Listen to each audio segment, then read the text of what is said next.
కళలకు కళాకారులకు పెట్టింది పేరు పాలకొల్లు. గోదావరి నదీ తీరం అందాలో పంచరామ క్షేత్రాల్లో క్షీరలింగేశ్వర స్వామి ఎంత ప్రాచుర్యం పొందిందో ఇక్కడి సోంపాపిడి కూడా అంతే ప్రాచుర్యం పొందింది. నోట్లో వేయగానే అలా కరిగిపోయే సోంపాపిడిని అందరూ చాలా ఇష్టంగా తింటారు. అయితే ఇంత అద్భుతమైన సోంపాపిడి తయారీ వెనుక తరగని కష్టం కూడా ఉంటుంది. గోదావరి జిల్లాలో దొరికే స్వీట్స్లో పాలకొల్లు సోంపాపిడి అదుర్సంటారు ఈ ప్రాంత ప్రజలు. నమస్తే, నేను మీ ఆలి. మన గోదావరి జిల్లాలో వివిధ ప్రాంతాలకి ఒక్కొక్క ప్రత్యేకత ఉంటుంది. అదే ప్రత్యేకించి అయితే ఇక పాలకొల్లు విషయానికి వస్తే పంచారామ క్షేత్రాల్లో ఏదైతే ఎంత ఫేమసో ఇక్కడ స్వీట్స్ కూడా అంతే ప్రాముఖ్యత ఉంది. అది కూడా ప్రత్యేకంగా చెప్పుకోవాలంటే కనుక ఈ సోంపాపిడి.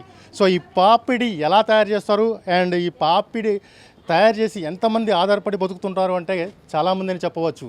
ముఖ్యంగా పాలకొల్లు ఎవరు విఐపీలు వచ్చినా ఇక్కడికి వచ్చి ఈ సోంపాపిడి టేస్ట్ చూడాల్సిందే. అసలు ఈ సోంపాపిడి ఎలా తయారు చేస్తారు, దీనికి ప్రాధాన్యతలో ఉంది. What's the story?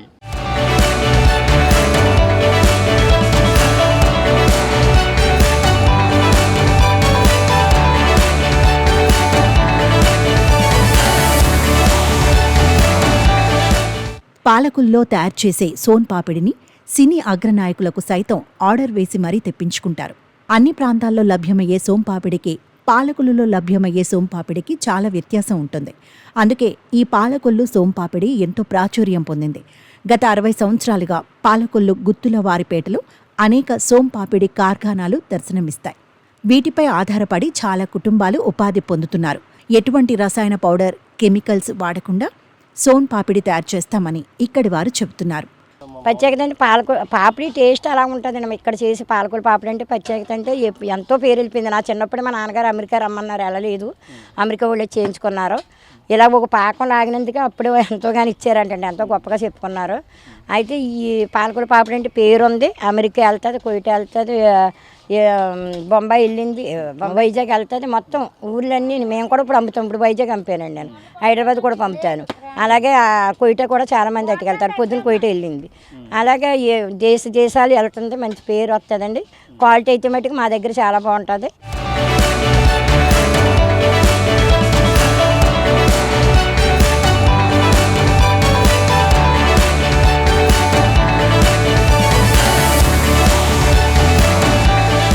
సోంపాపిడి తయారీ కోసం బెల్లం, నెయ్యి, మైదా వంటి పదార్థాలను వాడుతున్నారు. ముందుగా కళాయిలో డాళ్ల వేసి దానికి సరిపడా మైదా వేసి చిన్న మంటతో వేపుతారు. అలా దోరగా వేగిన తర్వాత ఆ మిశ్రమం కోవా టైప్లో తయారవుతుంది. ఆ మిశ్రమాన్ని పక్కన పెట్టి అదే మంటపై పంచదార పాకం పెడతారు. పాకం మరిగిన తర్వాత తేనె కలర్లో పట్టు వచ్చేలా చేస్తారు. ఆ పంచదార పాకాన్ని నాపరాలపై పోసి తిప్పుతూ దండంలా తయారు చేసి ముందుగా డాళ్లతో చేసిన మిశ్రమాన్ని ఆ పంచదార దండతో కలిపి దారాలు తీస్తూ సాగదీస్తారు. చివరిగా తయారైన సోంపాపిడిని చిన్న కప్పులోకి పెట్టి వాటి సైజును బట్టి ప్యాకింగ్ చేస్తారు. నెయ్యి, మైదా వేపండి ఒక పక్కన పెట్టి ఈ లోపు పంచదార పాకం పెడతామండి. పాకం పట్టి దాన్ని వంపి మద్దన అయ్యాక పిండిలో కలిపి లాగుతామండి. లాగాక అది పీస్లో వస్తుంది. అదేమో వీళ్ళందరూ లేడీస్ ప్యాక్ చేస్తారండి. మార్నింగ్ 9-9:30 ఆ టైంలో వస్తారండి. ఈవినింగ్ వరకు ఉంటుందండి, 5-5:30 వరకు ఉంటుంది. ఒక 20 కేజీల వరకు అవుద్దండి. ఈ ప్రాంతంలో సినిమా షూటింగ్స్ జరిగినా తమ వద్ద నుంచే స్వీట్స్ ఆర్డర్ ఇస్తారని నిర్వాహకులు చెబుతున్నారు. ఒకప్పుడు 100లో ఉన్న సోంపాపిడి కార్ఖానాలు నేడు 10ల సంఖ్యకు తగ్గాయని అంటున్నారు. దీనికి కారణం సోంపాపిడి తయారీదారులు తగ్గుతున్నారని తెలిపారు. ఎందుకంటే మా తాతల కానించి వాళ్ళు చేసిన కానించి వాళ్ళ దగ్గర నేర్చుకుని ఎవరికాలు సొంతంగా చేసుకుంటూ అలా పెట్టుకున్నారండి. ఇంకా అలాగే అప్పటి నుంచి ఇంకా పాలకొల్లో ఇంకా పాపిడి చేసే వాళ్ళు కూడా ఇంకా ఎక్కువ మంది ఉన్నారండి. ఫేమస్ అయిందండి. ఇదే ఉపాధి మీద చాలా మంది కుటుంబాలు అలా చేసుకుంటున్నారండి. కేజీ లెక్కనే కేజీ 200 నుంచి 400 దాకా ఉంది. అందులో రకాలు ఉన్నాయండి, దాన్ని బట్టి అలా అమ్ముతామండి. అది మీరు చెప్పింది, ఇప్పుడు నేను చెప్పింది నెయ్యి శనగపిండి అది అన్నాను చూసారా, అదే అండి. అది శనగపిండి వచ్చేటప్పుడు కేజీ 400 పడుతుందండి.